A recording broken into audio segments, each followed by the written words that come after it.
Welcome to our channel Love X Revenge. Here, you will discover impactful stories that move and inspire. Our narratives range from motivational achievements and personal triumphs to lasting love and strong friendships, touching moments of empathy, and tales of courage that demonstrate the transformative power of resilience. Subscribe to our channel and turn on the notification bell so you never miss any of these powerful stories. The morning Ethan Blackwell walked into the bustling office of Silver Wings Technology, nobody knew that the quiet, slightly awkward, new intern was actually the billionaire heir to the entire Blackwell empire, one of the largest private conglomerates in the country. In fact, if anyone had recognized him, the entire company would have erupted into chaos. Which was exactly why Ethan chose the disguise. He wore simple clothes, nothing branded, nothing expensive. A plain gray shirt, slightly worn jeans, and glasses he didn't actually need. His hair, usually styled by professionals, was now casually messy. He wanted to be unseen, unheard, unnoticed. And it worked. Except, she noticed him. Not for who he was, but for who he seemed to be. Her name was Maya Hart. A bold, quick-witted project manager with a sharp tongue and no patience for incompetence. Everyone in the office respected her, feared her a little, and admired her work ethic. Maya was the one person Ethan was told to observe. Her team was leading a new innovation project that Silver Wings desperately wanted Blackwell Industries to invest in. But the funny thing about going undercover, you see things you weren't supposed to see. You feel things you weren't supposed to feel. And you fall for people you never expected to fall for. The first time Maya mocked him, Ethan had to bite his tongue to keep himself from laughing. It happened when he accidentally spilled coffee on his own report while trying to impress her. She walked by, glanced down at the mess, raised an eyebrow and sighed dramatically. "Let me guess," she said, tapping her pen against her clipboard. "You're the kind of guy who trips over flat surfaces, right?" He stammered. I just lost my grip." Maya shook her head. "If you keep moving like a startled baby deer, the office plants will earn a promotion before you do." Her team burst out laughing. Ethan's ears turned red, but for the first time in years, someone wasn't pretending around him. She wasn't flattering him, bowing to him, or trying to impress him. She didn't know he was worth billions. She didn't know he could buy the entire company she worked for. She only saw the awkward intern who couldn't carry a coffee cup properly. And strangely, it felt refreshing. As days passed, Ethan found himself drawn to her quick humor, her intelligence, her fire. She didn't tolerate laziness. She demanded excellence. She pushed her team because she believed in them. And despite her tough exterior, she quietly helped anyone who struggled. Ethan watched her stay late helping a junior designer who was too nervous to ask for help. He noticed how she always made sure the receptionist had eaten lunch. How she defended her team when upper management unfairly criticized them. She was fierce, but fair. Strong, but soft inside. And she thought he was just a clueless intern. One afternoon, she caught him staring at a technical blueprint, brow furrowed. "Lost again?" she asked. "Just trying to understand the design logic," he replied. She sighed, grabbed a marker, and began explaining the concept on the whiteboard. Ethan understood every bit of it. He had a degree in engineering from MIT, after all, but he let her talk. She was passionate when she explained things. Animated, alive, but as she finished, she stepped back and crossed her arms. "You know," she said, "you're not as hopeless as you look." Ethan smiled. "Thanks, I think that was a compliment," she said. "A weird one, but still."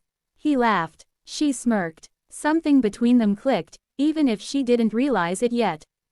Days turned to weeks, and Ethan became the unofficial errand boy of the office. Fetching files, running tests, carrying boxes, sometimes intentionally doing things slowly just so Maya would snap at him again. He had grown oddly fond of her sarcastic remarks. But he also did one thing nobody expected from him. He listened. He listened when she muttered about the pressure of deadlines. He listened when she complained about upper management ignoring her proposals. He listened when she laughed at her own clumsy mistakes or sighed over her morning commute. And the more he listened, the deeper he fell. He wasn't just observing a potential business investment anymore. He was falling in love. Hard. But things changed the day Maya found him sitting alone on the rooftop during lunch. "You hiding again?" she asked, sitting beside him. "Maybe," he said. "Maybe I like it up here." She looked at him, then at the city skyline. "I come up here sometimes too. Feels like the only place where life slows down." There was something different in her voice, calmer, softer. "Why are you really here, Ethan?" she asked suddenly. His heart skipped. "What do you mean?" "You're different," she said.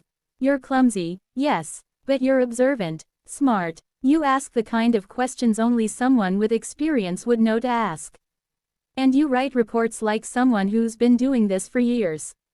He swallowed. "Is that a bad thing?" "It's weird," she admitted. "And weird scares me." He looked at her, truly looked at her. She wasn't mocking him this time. She wasn't hiding behind sarcasm. She was vulnerable. "You don't have to be scared of me," he said quietly. She held his gaze, and for a moment, the world slowed just as she said. But before he could say anything more, before he could confess who he really was, the CEO of Silver Wings marched onto the rooftop. "There you are," he snapped. "Mr. Blackwell, your father has been calling non-stop. Everyone is panicking. You can't disappear like this." Maya froze. Ethan froze harder. The CEO froze hardest. Silence. Then Maya whispered, "Mr. Blackwell." Ethan removed his glasses, and Maya's face turned pale. "You're the Blackwell heir," she said, stepping back. "The billionaire, the investor, the reason everyone's been stressed for a month." He nodded. Maya's eyes filled with anger, hurt, betrayal. "So you lied to me," she said. "This whole time." Ethan took a step forward. "Maya, I didn't lie to you. I lied to the company. I wanted to see how things worked without people treating me like royalty." "And what about me?" she snapped. "Was mocking me fun? Watching me stress? Were you laughing behind my back?" "No," he said firmly. "I admired you. Every day. Everything you did." Stop," she said quietly. "I don't want your explanations." And she walked away. For the first time in his life, Ethan felt powerless. The next day, he returned in his real clothes, tailored suit, polished shoes, the look of a billionaire. But his heart felt naked. Maya barely looked at him during the board presentation. When the meeting ended, Ethan waited until everyone left. "Maya," he said softly. "Please, just hear me out." She hesitated. "Fine," she said. "1 minute." Ethan stepped closer. "You were the only person in that company who treated me like a person, not a bank account. I didn't fall for you because you didn't know who I was.